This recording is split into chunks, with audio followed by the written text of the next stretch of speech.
नमस्कार दोस्तों, स्वागत है आपका हमारे YouTube चैनल चरधारी क्लासेस में। दोस्तों, उत्तराखंड परीक्षा वाणी सीरीज का आज 23वां लेक्चर है और इस 23वें लेक्चर में आज हम यहाँ पे कवर करने वाले हैं उत्तराखंड के प्रमुख व्यक्ति या उत्तराखंड प्रमुख व्यक्तित्व या जितने भी प्रमुख विभूतियां हैं उत्तराखंड की, उनके बारे में चर्चा करने वाले हैं। यहाँ से भी कई बार दोस्तों एग्जाम में प्रश्न बनते हैं। अब यहाँ पे जितने भी प्रमुख व्यक्तित्व हैं ये उत्तराखंड के, इसमें कुछ स्वतंत्रता संग्राम सेनानी है, कुछ यहाँ पे पॉलिटिशियन हैं और जो भी अन्य महत्वपूर्ण व्यक्ति हैं इनके बारे में दोस्तों आज हम यहाँ पे चर्चा करने वाले हैं। तो काफी महत्वपूर्ण लेक्चर होने वाला है ये परीक्षा वाणी का आज, क्योंकि यहाँ से दोस्तों हर एग्जाम में प्रश्न बनता ही बनता है। तो चलिए दोस्तों आज की वीडियो यहाँ पे शुरू करते हैं। शुरुआत सबसे पहले करते हैं बद्रीदत्त पांडे जी से।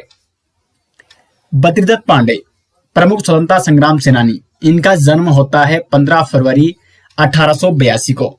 जन्म कहाँ होता है? कनखल, हरिद्वार में। लेकिन मूल निवासी ये कहाँ के थे? ये मूल निवासी थे दोस्तों अल्मोड़ा के। ये अल्मोड़ा ध्यान रखना आप, ठीक है। मूल निवासी ये अल्मोड़ा के थे। इनके पिता का नाम था विनायक पांडे और इनका निधन होता है 1965 में। 1882 से लेकर 1965 तक इनका 1965 में निधन होता है। जानते हैं इनके जीवन के बारे में और इनके जीवन से जुड़ी हुई महत्वपूर्ण घटनाओं के बारे में जो एग्जाम के व्यू पॉइंट से इंपॉर्टेंट है। शुरू करते हैं 1913 से। 1913 में ये अल्मोड़ा अखबार के संपादक बनते हैं। उससे पहले इन्होंने कई छोटे छोटे कार्य किए, कई छोटे छोटे अखबारों में संपादन का कार्य किया और 1913 में फाइनली ये अल्मोड़ा अखबार के संपादक बनते हैं। लेकिन जब ये अल्मोड़ा अखबार के संपादक बनते हैं दोस्तों, तो उससे पहले यह माना जाता है कि जो अल्मोड़ा अखबार था वो जो ब्रिटिश सरकार थे उनके जो कारनामे थे उनको उस तरीके से नहीं छापता था, कहीं ना कहीं वो सरकार की पैरवी करता था। लेकिन जैसे ही बद्रीदत्त पांडे अल्मोड़ा अखबार के संपादक बनते हैं, ये स्वतंत्रता संग्राम सेनानी तो थे ही, तो जैसे ही संपादक बनते हैं अल्मोड़ा अखबार जो भी ब्रिटिश सरकार की कुरीतियां थी उनको छापने लग जाता है और यहां से ब्रिटिश सरकार की इन पर नजर पड़ने लगती है। ब्रिटिश सरकार इन पर नजर रखने लगती है। उसके बाद क्या होता है? 1918 में बद्रीदत्त पांडे ने अल्मोड़ा अखबार में एक शीर्षक प्रकाशित किया जिसका नाम था भालूशाही शीर्षक। इसके बारे में मैंने आपको कई बार वैसे बता रखा है। जो हमारी हिस्ट्री की सीरीज चली थी उसमें मैंने जब आपको अल्मोड़ा अखबार के बारे में बताया था, वहां पे मैंने भालूशाही शीर्षक के बारे में चर्चा की थी। तो 1918 में ये भालूशाही शीर्षक प्रकाशित करते हैं और उसके बाद ब्रिटिश सरकार द्वारा 1918 में अल्मोड़ा अखबार पर प्रतिबंध लगाया जाता है। जब 1918 में अल्मोड़ा अखबार पर प्रतिबंध लगाया जाता है तो उस समय उसके संपादक कौन थे? बद्रीदत्त पांडे जी ही थे। उसके बाद अल्मोड़ा अखबार पे तो क्या लग गया? बैन लग गया, प्रतिबंध लग गया। फिर एक नया अपना साप्ताहिक पत्रिका निकालते हैं जिसका नाम है शक्ति नामक साप्ताहिक समाचार पत्र। ये एक साप्ताहिक समाचार पत्र था, साप्ताहिक पत्रिका थी और इनका शुभारंभ इन्होंने कब किया? 1918 में विजयदशमी के अवसर पर इन्होंने अल्मोड़ा में शक्ति नामक साप्ताहिक पत्रिका का प्रकाशन किया। कहां से किया? अल्मोड़ा से किया। उसके बाद 1923 में कुमाऊं परिषद के 5वें अधिवेशन में इन्होंने अध्यक्षता की। 5वां अधिवेशन जो कुमाऊं परिषद का होता है 1923 में। कुमाऊं परिषद की स्थापना कब हुई? 1916 में। इसका 5वां अधिवेशन होता है 1923 में और इसकी अध्यक्षता किसके द्वारा की जाती है? बद्रीदत्त पांडे जी के द्वारा। कुमाऊं परिषद के सभी अधिवेशनों के बारे में हिस्ट्री में आपको बता चुका हूं। वो सारे के सारे अधिवेशन आपको याद होने चाहिए क्योंकि वहां से प्रश्न पूछे जाते हैं। उसके बाद दोस्तों 14 जनवरी 1921 को कुली बेगार प्रथा समाप्त हुई जिसमें बद्रीदत्त पांडे जी का विशेष योगदान था। और कुली बेगार प्रथा में जो कुली बेगार प्रथा यहाँ पे चल रही थी सालों से, उसको समाप्त करने में महत्वपूर्ण भूमिका इन्होंने निभाई थी, जिसके कारण बद्रीदत्त पांडे जी को कुमाऊं केसरी की उपाधि प्रदान की गई। तो कुमाऊं केसरी की उपाधि किसे दी गई है? बद्रीदत्त पांडे जी को। क्यों दी गई है? विशेष तौर पर कुली बेगार प्रथा को समाप्त करने में इनकी महत्वपूर्ण भूमिका रही है। उसके बाद ये जेल भी जाते हैं। स्वतंत्रता संग्राम सेनानी तो ये थे ही और जेल प्रवास के दौरान दोस्तों 1937 में ये कुमाऊं का इतिहास नामक पुस्तक लिखते हैं। ये भी काफी इंपॉर्टेंट है। कुमाऊं का इतिहास पुस्तक किसने लिखी है? तो जेल प्रवास के दौरान 1937 में बद्रीदत्त पांडे जी द्वारा लिखित पुस्तक है कुमाऊं का इतिहास। उसके बाद 1955 में ये लोकसभा सदस्य निर्वाचित हुए और ये मैंने आपको कई बार बता रखा है, क्योंकि इससे पहले मैं उत्तराखंड के प्रमुख विभूतियां, प्रमुख व्यक्तित्व पे वीडियो बना चुका हूं। और ये प्रश्न दोस्तों कनिष्ठ सहायक 2000 कब हुआ था एग्जाम, 2021 से, हाँ 2021 में जो कनिष्ठ सहायक का एग्जाम हुआ था उसमें यह प्रश्न पूछा गया था। और साथ ही साथ ये भी पूछा गया था कि इन्होंने 1955 में लोकसभा सदस्य जब ये निर्वाचित हुए तो कहाँ से ये निर्वाचित हुए थे, तो ये अल्मोड़ा से निर्वाचित हुए थे। इसलिए मैं आपको पहले ही बता रखा हूं, अल्मोड़ा आप ध्यान रखिए, मूल निवासी अल्मोड़ा के थे। अल्मोड़ा से इन्होंने क्या निकाला, शक्ति नामक साप्ताहिक पत्रिका निकाली। और अल्मोड़ा से ही 1955 में इन्होंने लोकसभा सदस्य का चुनाव लड़ा था और इसमें ये लोकसभा सदस्य निर्वाचित हुए थे 1955 में। अब प्रश्न ये बना था कि निम्न में से बताइए कि बद्रदत्त पांडे जी कब और किस सीट से लोकसभा सदस्य निर्वाचित हुए थे। उसमें ऑप्शन थे 1954 नैनीताल, 1955 बागेश्वर, ऐसी 1955 अल्मोड़ा, ऐसे उसमें 4 ऑप्शन थे। तो सही आंसर था 1955 में अल्मोड़ा से ये लोकसभा सदस्य निर्वाचित हुए। अब देखो कितने छोटे छोटे प्रश्न यूके ट्रिपल यहाँ से पूछता है, तो हर एक पॉइंट दोस्तों आपको लेके चलना है। और इसीलिए हमारी जो परीक्षा वाणी सीरीज चल रही है इसमें मैं काफी डिटेल्स में आपको हर चीज बता रहा हूँ। इतना डिटेल्स में दोस्तों आपको परीक्षा वाणी बुक में भी देखने को नहीं मिलेगा। हम टॉपिक भले ही परीक्षा वाणी से ले रहे हैं, लेकिन उससे भी एक्स्ट्रा जो एग्जाम के व्यू पॉइंट से इंपॉर्टेंट होता है वो मैं आपको डिटेल्स में यहाँ पे बताता हूँ। तो आपको मेहनत करनी है, आपके लिए हम इतनी मेहनत कर रहे हैं, इतनी अच्छी तरीके से आपके लिए यहाँ पे स्लाइड तैयार की जाती है और पूरी परीक्षा वाणी मैंने लगभग कवर आपको करा दी है, कुछ ही लेक्चर बचे हैं। तो लगभग दोस्तों 100% सिलेबस आपका उत्तराखंड का हो गया, क्योंकि इससे पहले मैं हिस्ट्री सीरीज कंप्लीट आपको करा चुका हूँ। जिला सीरीज में मैं आपको बहुत सारे तथ्य उत्तराखंड के कंप्लीट करा चुका हूँ और ये लास्ट सीरीज है उत्तराखंड की परीक्षा वाणी सीरीज। आपका पूरा सिलेबस उत्तराखंड का इसके साथ समाप्त हो जाएगा। तो आपको भी दोस्तों अच्छी तरीके से यहाँ पे लगातार मेहनत करनी होगी, ठीक है। तो 1955 में ये लोकसभा सदस्य निर्वाचित हो जाते हैं अल्मोड़ा से और 1965 में इनका हो जाता है निधन। तो ये थी बद्रदत्त पांडे जी के जीवन से जुड़ी कुछ महत्वपूर्ण घटनाएं जो एग्जाम के व्यू पॉइंट से महत्वपूर्ण है। आगे बढ़ते हैं पंडित गोविंद वल्लभ पंत जी की ओर। पंडित गोविंद वल्लभ पंत, इनका जन्म होता है 10 सितंबर 1887 को और जन्म कहाँ होता है, खूंट ग्राम अल्मोड़ा में। तो अल्मोड़ा के खूंट ग्राम में जन्मे पंडित गोविंद वल्लभ पंत जी 10 सितंबर 1887 को। इनके पिता का नाम था पंडित मनोरथ पंत और इनका निधन होता है 1961 में। अब देखो पेशे से ये वैसे वकील और एक राजनेता थे और स्वतंत्रता संग्राम सेनानी भी। जानते हैं इनके जीवन से जुड़ी कुछ महत्वपूर्ण घटनाओं के बारे में। 1903 में पंडित गोविंद वल्लभ पंत जी ने हैप्पी क्लब की स्थापना की। हैप्पी क्लब की स्थापना किसके द्वारा की गई, पंडित गोविंद वल्लभ पंत जी द्वारा। और कब की गई, 1903 में। उसके बाद 1905 में इन्होंने वकालत की पढ़ाई करने कहाँ पहुंच जाते हैं, इलाहाबाद पहुंच जाते हैं। और 1914 में ये काशीपुर में प्रेम सभा की स्थापना करते हैं। काशीपुर में काशी नगरी प्रचारिणी सभा की एक शाखा के रूप में वहां पे ये काशीपुर में प्रेम सभा की स्थापना करते हैं। उसके बाद आगे बढ़ते हैं तो 1923 में स्वराज पार्टी के टिकट पर ये नैनीताल जिले से संयुक्त प्रांत की विधान परिषद के सदस्य निर्वाचित हुए। संयुक्त प्रांत यूपी, उस समय उत्तराखंड भी यूपी का हिस्सा था, तो संयुक्त प्रांत के ही अंतर्गत उत्तराखंड आता था और नैनीताल जिले से ये संयुक्त प्रांत की विधान परिषद के सदस्य ये निर्वाचित होते हैं सर्वप्रथम 1923 में स्वराज पार्टी की टिकट पर।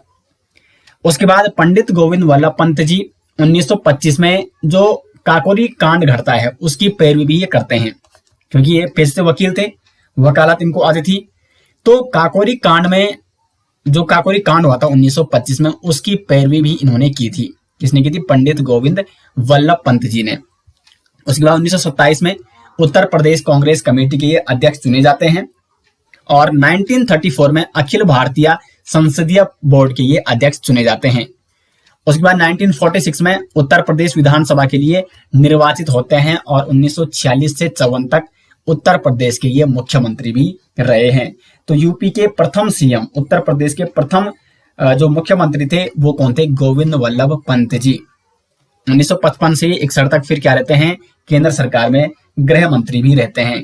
तो ये उत्तर प्रदेश के मुख्यमंत्री भी रहे हैं, गृह मंत्री भी रहे हैं देश के 1955 से 1961 तक। ये थोड़ा मिसप्रिंट हो गया, ऐसा ही है। अब उसके बाद इनको भारत रत्न सम्मान से भी सम्मानित किया जाता है। कब किया जाता है? 26 जनवरी 1957 को। पंडित गोविंद वल्लभ पंत जी को 26 जनवरी 1957 को, ये काफी इंपॉर्टेंट है क्योंकि कई बार ये एग्जाम में प्रश्न पूछा जा चुका है कि पंडित गोविंद वल्लभ पंत जी को भारत रत्न सम्मान से कब सम्मानित किया गया था? तो 26 जनवरी 1957 को। और ये भारत रत्न पाने वाले उत्तराखंड के एकमात्र व्यक्ति हैं दोस्तों।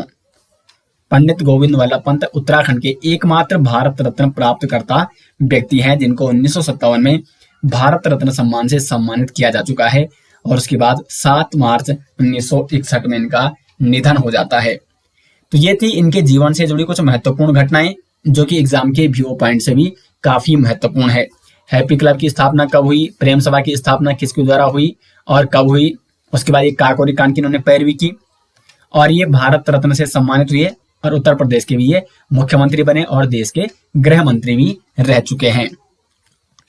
आगे बढ़ते हैं और नेक्स्ट यहाँ पे हर्षदेव ओली। हर्षदेव ओली, इनको काली कुमाऊं का शेर भी कहा जाता है और ब्रिटिश लोग इनको क्या कहते हैं? मुसेलिनी भी कहते थे। हर्षदेव ओली, इनका जन्म होता है 4 मार्च 1890 को गोसानी गांव चंपावत में। चंपावत का गोसानी गांव, वहां पे हर्षदेव ओली जी का जन्म होता है 4 मार्च 1890 को और निधन होता है 5 जनवरी 1940 को। अब देखते हैं इनके जीवन से जुड़ी कुछ महत्वपूर्ण घटनाओं के बारे में। हरदेव ओली को कहा जाता है काली कुमाऊं का शेर। ये प्रश्न भी कई बार एग्जाम में पूछा जा चुका है कि काली कुमाऊं का शेर किसे कहा जाता है? हर्षदेव ओली को कहा जाता है और ब्रिटिशर्स इनको क्या कहते थे? मुसेलिनी कहते थे। क्या कहते हैं? मुसेलिनी ब्रिटिशर्स इनको कहते थे। अब ऐसा माना जाता है कि 11 वर्ष की उम्र में ही इनके पिता का निधन हो जाता है और इन्होंने, अब जब पिता का साया इनके सर से उठ चुका था तो मायावती आश्रम में इन्होंने प्रबुद्ध भारत पत्रिका के प्रकाशन का इन्होंने कार्य किया।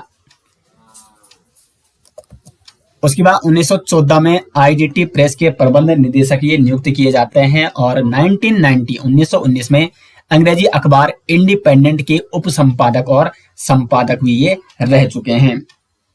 उसके बाद 1924 में एक फॉरेस्ट कमेटी गठित की गई थी जिसके ये उपाध्यक्ष इनको चुना गया था और 1929 में दोस्तों कांग्रेस के लाहौर अधिवेशन में कुमाऊं का इन्होंने प्रतिनिधित्व किया था। अब ये इंपॉर्टेंट है क्योंकि देखो ये प्रश्न भी कई बार पूछा जा चुका है, ये पूछा जा सकता है और ये पूछा जा सकता है कि 1929 में कांग्रेस के लाहौर अधिवेशन में कुमाऊं का प्रतिनिधित्व किसने किया था? तो हर्षदेव ओली जी ने किया था। उसके बाद 1930 में जंगलात कानून के विरुद्ध इन्होंने सविनय अवज्ञा आंदोलन भी चलाया था और 5 जनवरी 1940 को हर्षदेव ओली जी का हो जाता है निधन। तो 3 महत्वपूर्ण फैक्ट, ये वाला और ये वाला, ये काफी महत्वपूर्ण है जो आपको नोट करने हैं। आगे बढ़ते हैं हरगोविंद पंत जी की ओर। हरगोविंद पंत, इनका जन्म होता है 19 मई 1885 को चितई गांव अल्मोड़ा में और इनका निधन होता है 1957 में। अब जानते हैं इनके जीवन की थोड़ी कुछ महत्वपूर्ण घटनाओं के बारे में। देखो हरगोविंद पंत को कहा जाता है अल्मोड़ा कांग्रेस की रीढ़ की हड्डी। ये कांग्रेसी नेता थे और स्वतंत्रता संग्राम सेनानी। तो अल्मोड़ा कांग्रेस की रीढ़ की हड्डी इनको कहा जाता है। काफी महत्वपूर्ण फैक्ट है। 1920 में कुमाऊं परिषद के चौथे अधिवेशन जो कि काशीपुर में हुआ था उसकी अध्यक्षता इन्होंने की। तो कुमाऊं परिषद के चौथे अधिवेशन की अध्यक्षता किसके द्वारा की गई थी? हरगोविंद पंत जी के द्वारा 1920 में। और 1928 में बागेश्वर में स्वयं हल चलाकर कुलीन ब्राह्मणों द्वारा हल न चलाने की इन्होंने प्रथा को तोड़ा था। देखो कुलीन ब्राह्मणों द्वारा हल न चलाना यानी जो ब्राह्मण थे वो हल नहीं चलाते। हल चलाना उनके लिए क्या था? मतलब निषेध था कि वो हल नहीं चलाएंगे, वो बिल्कुल पूजा पाठ या जो भी पढ़ाई लिखाई का काम वो करेंगे। हल तो कौन चलाएंगे? जो मजदूर या जो अन्य होंगे। कुल मिला के ब्राह्मण श्रेष्ठ जाति, उच्च जाति ये खुद को मानते थे। तो कुलीन ब्राह्मण क्या करते थे? हल नहीं चलाते थे। तो इसलिए इन्होंने इस कुप्रथा को तोड़ा और 1928 में स्वयं इन्होंने बागेश्वर में हल चलाकर कुलीन ब्राह्मणों द्वारा हल न चलाने की प्रथा को हरगोविंद पंत जी द्वारा तोड़ा गया था। उसके बाद भारत छोड़ो आंदोलन के समय अल्मोड़ा में सबसे पहले इन्हें नजरबंद भी किया गया था और 1936 में उत्तर प्रदेश असेंबली और 1946 में प्रांतीय असेंबली के लिए इनको चुना गया था और 1957 में ये भी लोकसभा के लिए निर्वाचित हुए थे। अब प्रश्न यहां से भी ये पूछा जा सकता है कि हरगोविंद पंत जी ने 1957 में जब ये लोकसभा सदस्य निर्वाचित हुए तो कहां से ये निर्वाचित हुए थे, किस सीट से? तो ये हुए थे लोकसभा सदस्य निर्वाचित अल्मोड़ा सीट से। और अल्मोड़ा सीट से ये कांग्रेस के उम्मीदवार थे और इन्होंने जो सोशलिस्ट पार्टी थी उसके उम्मीदवार को इन्होंने हराया था। तो कांग्रेस पार्टी के टिकट पर लोकसभा सदस्य निर्वाचित होते हैं अल्मोड़ा सीट से 1957 में। तो ये कुछ महत्वपूर्ण फैक्ट थे दोस्तों हरगोविंद पंत जी के बारे में। आगे बढ़ते हैं और बात करते हैं श्रीदेव सुमन जी के बारे में।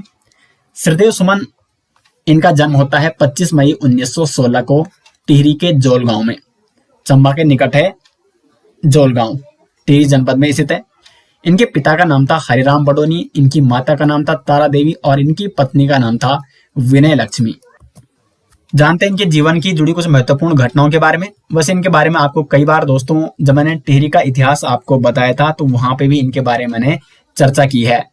तो श्रीदेव सुमन, इन्होंने मात्र 14 वर्ष की आयु में नमक सत्याग्रह में भाग लिया था। तो बचपन से ही इनमें एक सत्याग्रही की भावना थी। जो स्वतंत्रता आंदोलनकारी रहते हैं वो भावना इनमें थी कि देश के लिए कुछ करना है, अपने रियासत के लिए, अपने राज्य के लिए कुछ करना है। और वैसे भी देश तो अंग्रेजों का गुलाम था और जिस रियासत से थे, टिहरी रियासत से ये थे, वहां पर जो जनता थी वो राजा की गुलाम थी।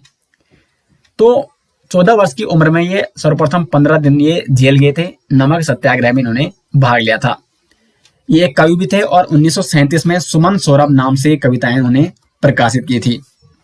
एक कवि अपनी कविता के माध्यम से बहुत कुछ लिख सकता है। तो एक कवि थे ये और सुमन सौरभ नाम से कविताएं इन्होंने प्रकाशित की थी 1937 में। 1938 में दिल्ली में अखिल भारतीय पर्वतीय जन सम्मेलन का आयोजन होता है जिसमें श्रीदेव सुमन और साथ में बद्रीदत्त पांडे जो कि कुमाऊं से थे, इन्होंने भाग लिया था 1938 में दिल्ली में अखिल भारतीय पर्वतीय जन सम्मेलन में। 1938 में ही दोस्तों श्रीनगर में एक राजनीतिक सम्मेलन में पृथक राज्य की मांग रखी जाती है। और वो मांग कौन रखते हैं? तो श्रीदेव सुमन 1938 में श्रीनगर में जो राजनीतिक सम्मेलन आयोजित किया जाता है वहां पे पंडित जवाहरलाल नेहरू भी इसमें पार्टिसिपेट करते हैं। तो वहां पर ये पृथक राज्य की मांग रखते हैं। जो उत्तराखंड पृथक राज्य आज हमें मिला है, इसकी जो सोच थी वो बहुत पहले जो स्वतंत्रता संग्राम सेनानी थे हमारे राज्य के, श्रीदेव सुमन या जो भी अन्य थे, इनकी पहले से ये सोच थी कि ये पहाड़ी क्षेत्र है और इसको एक अलग राज्य बनाना ही होगा, तभी यहाँ पे क्या हो सकेगा, इसका विकास हो सकेगा। तो 1938 में एक राजनीतिक सम्मेलन जो कि श्रीनगर में आयोजित किया जाता है जिसमें पंडित जवाहरलाल नेहरू भी पार्टिसिपेट करते हैं। वहां पर इन्होंने ये मांग रखी थी पृथक राज्य की। 1938 में गणदेश सेवा संघ की स्थापना इनके द्वारा की जाती है।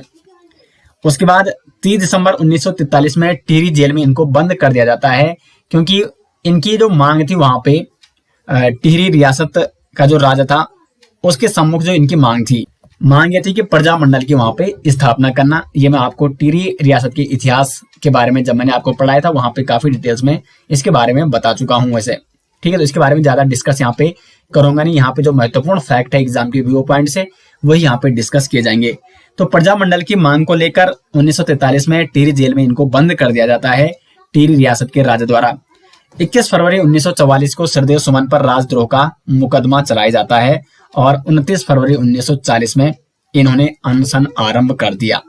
उसके बाद 3 मई 1944 से आमरण अनशन ये शुरू कर देते हैं और 3 मई 1944 से लेकर 25 जुलाई 1944 तक 84 दिन की भूख हड़ताल के बाद दोस्तों श्रीदेव सुमन क्या हो जाते हैं, शहीद हो जाते हैं 84 दिन की भूख हड़ताल के बाद। तो यह प्रश्न कई बार पूछा जाता है कि श्रीदेव सुमन की मृत्यु कब हुई, कब वो शहीद हुए?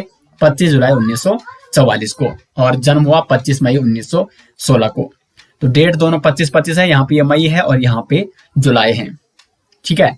और इनके पिता का नाम पूछा जा सकता है, इनकी पत्नी का नाम, इनकी माता का नाम, ये भी यहाँ से भी प्रश्न पूछे जा सकते हैं। तो ये कुछ महत्वपूर्ण फैक्ट थे श्रीदेव सुमन जी के बारे में, शहीद श्रीदेव सुमन जी के बारे में। आगे बढ़ते हैं, नारायण दत्त तिवारी की ओर बढ़ते हैं। एक प्रमुख प्रखर राजनेता नारायण दत्त तिवारी, उत्तराखंड के प्रथम निर्वाचित मुख्यमंत्री नारायण दत्त तिवारी जी के बारे में जान लेते हैं। इनसे भी कई बार एग्जाम में प्रश्न पूछे जाते हैं। इनका जन्म होता है 18 अक्टूबर 1925 को बल्यूटी गांव नैनीताल में और निधन इनका हुआ 18 अक्टूबर 2018 को।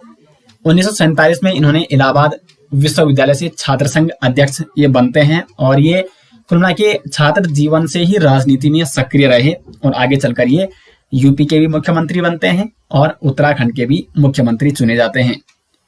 1951 से लेकर 52 तक इन्होंने सर्वप्रथम नैनीताल से प्रजा समाजवादी पार्टी के उम्मीदवार के तौर पर विधानसभा का इन्होंने चुनाव लड़ा था और सर्वप्रथम जो ये चुनाव लड़ते हैं नैनीताल से वो ये जीत जाते हैं। लेकिन पार्टी उस समय कौन थी? समाजवादी पार्टी। 1965 में कांग्रेस के टिकट से ये काशीपुर विधानसभा से ये चुनाव लड़ते हैं विधायक का और वहां से भी ये जीत जाते हैं। अभी पार्टी कौन है? कांग्रेस की पार्टी है। फिर जनवरी 1976 में पहली बार उत्तर प्रदेश के ये मुख्यमंत्री चुने जाते हैं। तो उत्तर प्रदेश के मुख्यमंत्री इनको कब चुना गया? 1976 में। अब जब ये मुख्यमंत्री चुने जाते हैं 1976 में उत्तर प्रदेश के पहली बार, तो इनके राजनीतिक जीवन में थोड़ा उटक पटक आती है। उटक पटक कैसी कि जैसे ये मुख्यमंत्री चुने जाते हैं उत्तर प्रदेश के, तब तक जेपी आंदोलन शुरू हो जाता है और 1977 में ये क्या दे देते हैं? इस्तीफा दे देते हैं मुख्यमंत्री पद से। उसके बाद पुनः 1984 में इनको सीएम चुना जाता है यूपी का और पुनः 1988 में इनको सीएम चुना जाता है यूपी का। तो 1988, 1984 और 1976 यानी 3 बार ये उत्तर प्रदेश के मुख्यमंत्री चुने गए नारायण दत्त तिवारी जी। कितनी बार? 3 बार ये उत्तर प्रदेश के मुख्यमंत्री चुने जाते हैं। उसके बाद 1980 में नैनीताल से लोकसभा चुनाव भी ये जीतते हैं। कौन सी सीट से? नैनीताल सीट से। और उसके बाद उत्तराखंड जब पृथक होता है उत्तर प्रदेश से, तो 2 मार्च 2002 से लेकर 7 मार्च 2007 तक ये उत्तराखंड के मुख्यमंत्री रहे और ये उत्तराखंड के थे प्रथम निर्वाचित सरकार के मुख्यमंत्री और एकमात्र मुख्यमंत्री हैं दोस्तों ये उत्तराखंड के जिन्होंने मुख्यमंत्री का पूरा 5 साल का अपना कार्यकाल इन्होंने पूरा किया हो। अब तक ऐसा इनके अलावा कोई अन्य ऐसा मुख्यमंत्री नहीं है उत्तराखंड का जिसने अपने पूर्ण 5 साल कंप्लीट किए हों। तो एकमात्र मुख्यमंत्री नारायण दत्त तिवारी। उसके बाद 2007 में आंध्र प्रदेश के राज्यपाल इनको बनाया गया था और 18 अक्टूबर 2018 को दिल्ली में नारायण दत्त तिवारी जी का क्या हो जाता है? निधन हो जाता है। तो ये कुछ महत्वपूर्ण फैक्ट थे नारायण दत्त तिवारी जी के जीवन के बारे में। आगे बढ़ते हैं और बात करते हैं इंद्रमणि बडोनी जी के जीवन के बारे में। इंद्रमणि बडोनी, इनका जन्म होता है 24 दिसंबर 1924 को टिहरी के अखोड़ी गांव में और निधन इनका कब हुआ? तो 18 अगस्त 1999 को। इंद्रमणि बडोनी को उपाधि दी गई है उत्तराखंड का गांधी। ये बहुत ही महत्वपूर्ण प्रश्न कई बार एग्जाम में पूछा जा चुका है। उत्तराखंड का गांधी किसे कहा जाता है? तो इंद्रमणि बडोनी जी को कहा जाता है उत्तराखंड का गांधी। 1956 में दिल्ली के राजपथ पर इन्होंने क्या किया था? उत्तराखंड के पारंपरिक केदार नृत्य की इन्होंने झांकी प्रदर्शित की थी दिल्ली के राजपथ पर। उसके बाद 1961 में ग्राम अखोड़ी के ये ग्राम प्रधान बनते हैं और 1979 में उत्तराखंड क्रांति दल का जब गठन होता है तो उसमें इनकी बहुत ही महत्वपूर्ण भूमिका थी। 1979 में यूकेडी के गठन पर इन्होंने विशेष भूमिका निभाई थी और यूकेडी जो कि जुड़ जाती है उत्तराखंड पृथक राज्य आंदोलन से। तो इंद्रमणि बडोनी भी ये भी मतलब इन्होंने एक बहुत ही महत्वपूर्ण भूमिका निभाई थी। जो उत्तराखंड पृथक राज्य आंदोलन था उसमें बहुत ही महत्वपूर्ण भूमिका निभाई थी इंद्रमणि बडोनी जी ने। 1988 में इन्होंने 105 दिनों की पैदल जनसंपर्क यात्रा की। ये लोगों के घर घर तक गए और जनसंपर्क वहां पे किया और यात्रा के दौरान इन्होंने उत्तराखंड राज्य की जो धारणा थी, जो अवधारणा थी, वो हर घर में इन्होंने पहुंचाने का कार्य किया था। तो जो भी आंदोलन, बड़ा आंदोलन जो हुआ, कहीं ना कहीं इंद्रमणि बडोनी जी की उसमें काफी महत्वपूर्ण भूमिका इन्होंने निभाई थी, काफी महत्वपूर्ण भूमिका इनकी थी। उसके बाद 7 अगस्त 1994 में पृथक राज्य की मांग के लिए इन्होंने आमरण अनशन की शुरुआत की और 18 अगस्त 1999 को इनका निधन हो गया। इनका सपना था उत्तराखंड पृथक राज्य बनाना, लेकिन उससे पहले ही इनका निधन हो जाता है। लेकिन इनके निधन के कुछ ही समय पश्चात उत्तराखंड हमें मतलब अलग मिल जाता है। उत्तराखंड यूपी से अलग हो जाता है और एक अलग स्टेट हमें प्राप्त होता है। तो इंद्रमणि बडोनी जी की इसमें काफी महत्वपूर्ण भूमिका थी और इनको कहा जाता है उत्तराखंड का गांधी। आगे बढ़ते हैं दोस्तों और उत्तराखंड की प्रमुख विभूतियों में से उत्तराखंड के प्रमुख व्यक्तित्व वाली इस लेक्चर में एक अन्य महत्वपूर्ण व्यक्ति हैं वीर चंद्र सिंह गढ़वाली। इनके बारे में जाना अति आवश्यक है। वीर चंद्र सिंह गढ़वाली, इनके बारे में एक बात आप अवश्य सुनते होंगे, पेशावर कांड के नायक थे वीर चंद्र सिंह गढ़वाली। अब इनके जीवन से जुड़े कुछ अन्य महत्वपूर्ण तथ्य भी हैं, तो इनके बारे में जान लेते हैं। वीर चंद्र सिंह गढ़वाली जी का जन्म होता है 25 दिसंबर 1891 को पौड़ी गढ़वाल में, और इनके पिता का नाम था जलोत सिंह भंडारी, और निधन इनका कब होता है 1979 में। बचपन में इनको सेना में जाने का इनको एक जुनून था, तो 3 सितंबर 1914 को वीर चंद्र सिंह गढ़वाली इनको बाद में इनको कहा गया, कब, जब पेशावर कांड की घटना घट जाती है। इनका नाम क्या था, चंद्र सिंह भंडारी। तो चंद्र सिंह भंडारी 1914 में सेना में भर्ती होते हैं, और उसके एक साल पश्चात ही 1915 में इनको प्रथम विश्व युद्ध के दौरान कहाँ भेजा जाता है, फ्रांस में भेजा जाता है लड़ाई लड़ने के लिए। और 1917 में चंद्र सिंह भंडारी जी को अंग्रेजों की ओर से मेसोपोटामिया युद्ध में इन्होंने भाग लिया था। प्रश्न यहाँ से भी बन सकता है, 1917 में इन्होंने कौन से युद्ध में भाग लिया था, मेसोपोटामिया युद्ध में 1917 में अंग्रेजों की ओर से इन्होंने भाग लिया था, और 1918 में बगदाद की लड़ाई में इन्होंने हिस्सा लिया था। तो काफी लड़ाइयां पहले ही ये लड़ चुके थे ब्रिटिश सरकार के लिए। एक सैनिक थे, तो सैनिक का कर्तव्य होता है लड़ाई लड़ना, तो काफी लड़ाइयां लड़ चुके थे ब्रिटिश सरकार के लिए। अब होता क्या है, इनके जीवन की जो महत्वपूर्ण यहाँ पे घटना है, पेशावर कांड नामक घटना 23 अप्रैल 1930 को घटती है, पेशावर नामक घटना। इसमें होता क्या है, निहत्थे अफगान जो थे वो वहां पे क्या कर रहे थे, जुलूस निकाल रहे थे। तो कैप्टन रिकेट थे उस समय वहां पे, और उन्होंने इनको, जो इनकी बटालियन थी, इनकी जो टुकड़ी थी, वहां पे लगभग ऐसा माना जाता है कि 72 गढ़वाली सैनिक थे। उनको हुक्म देते हैं इन निहत्थे अफगानी सैनिकों पर गोली चलाने के लिए।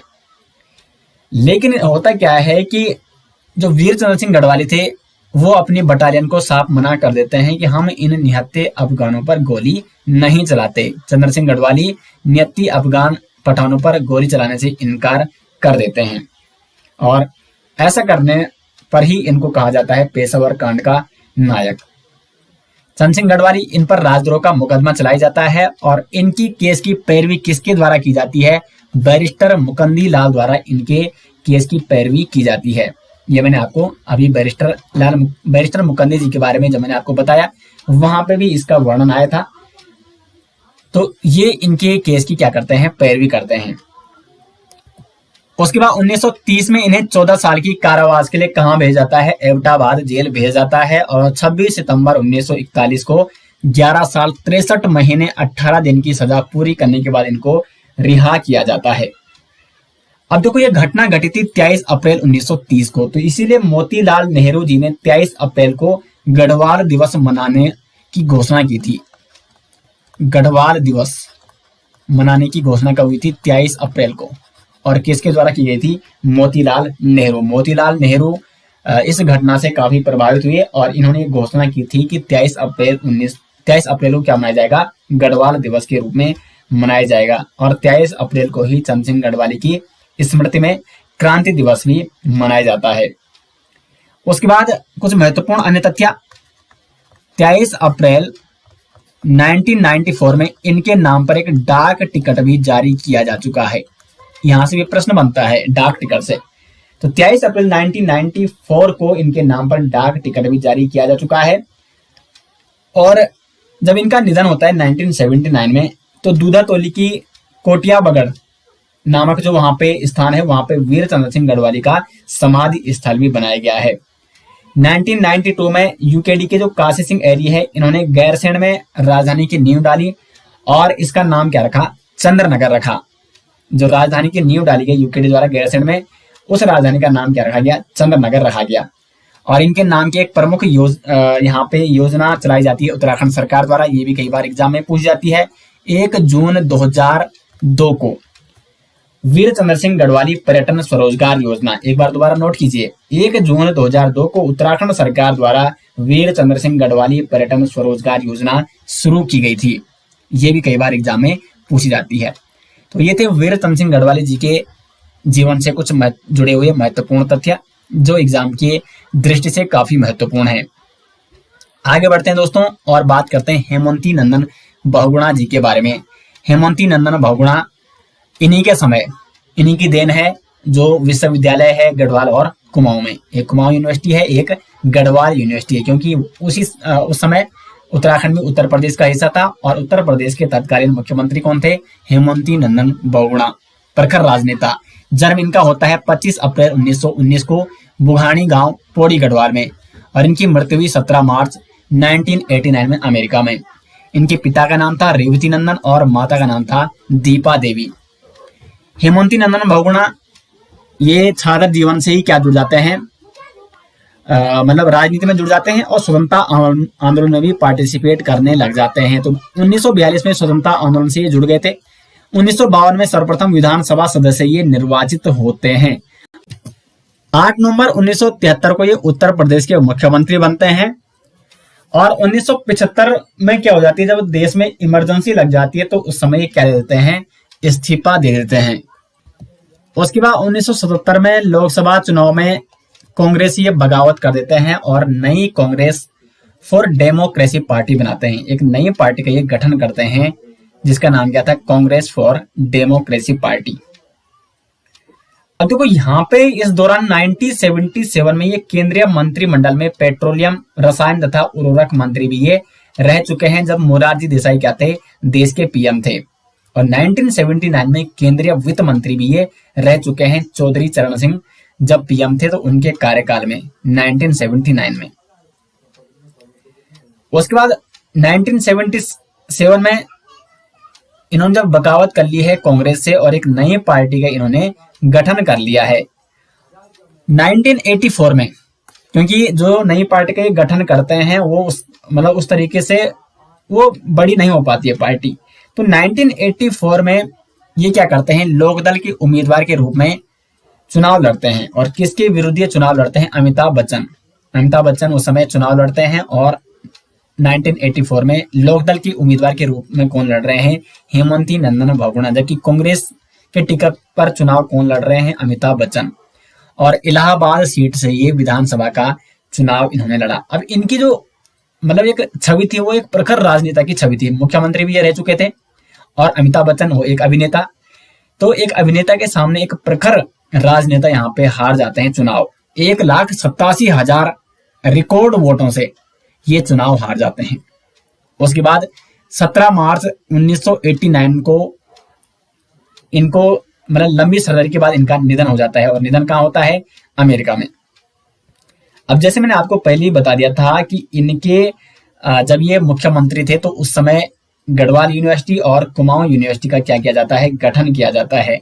और 1989 में जैसे ही इनका निधन होता है तो गढ़वाल विश्वविद्यालय का नाम इनके नाम पर रखा जाता है। क्या रखा जाता है, हेमंती नंदन बहुगुणा गढ़वाल विश्वविद्यालय। तो हेमंती नंदन बहुगुणा गढ़वाल विश्वविद्यालय, इसका नाम पहले क्या था, गढ़वाल विश्वविद्यालय था। जैसे इनका निधन होता है 1989 को, तो फिर गढ़वाल विश्वविद्यालय का नाम परिवर्तित करके क्या रखा जाता है, हेमंती नंदन बहुगुणा गढ़वाल विश्वविद्यालय। तो ये थे एक प्रखर राजनेता हेमंती नंदन बहुगुणा जी। आगे बढ़ते हैं अनुसुईया प्रसाद बहुगुणा जी की ओर। इनका जन्म होता है 18 फरवरी 1864 को नंदप्रयाग चमोली में और निधन होता है 23 मार्च 1943 को।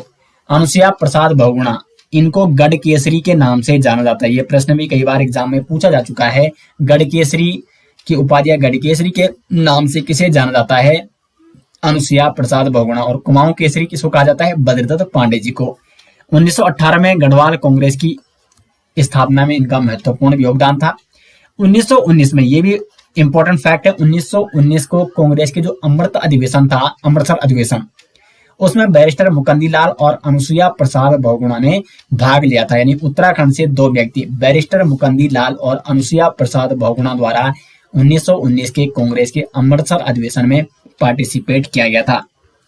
1921 में गढ़वाल युवा सम्मेलन श्रीनगर के इनको अध्यक्ष चुना जाता है। और 23 मार्च 1943 को अनुसुईया प्रसाद बहुगुणा जी का क्या हो जाता है, निधन हो जाता है दोस्तों।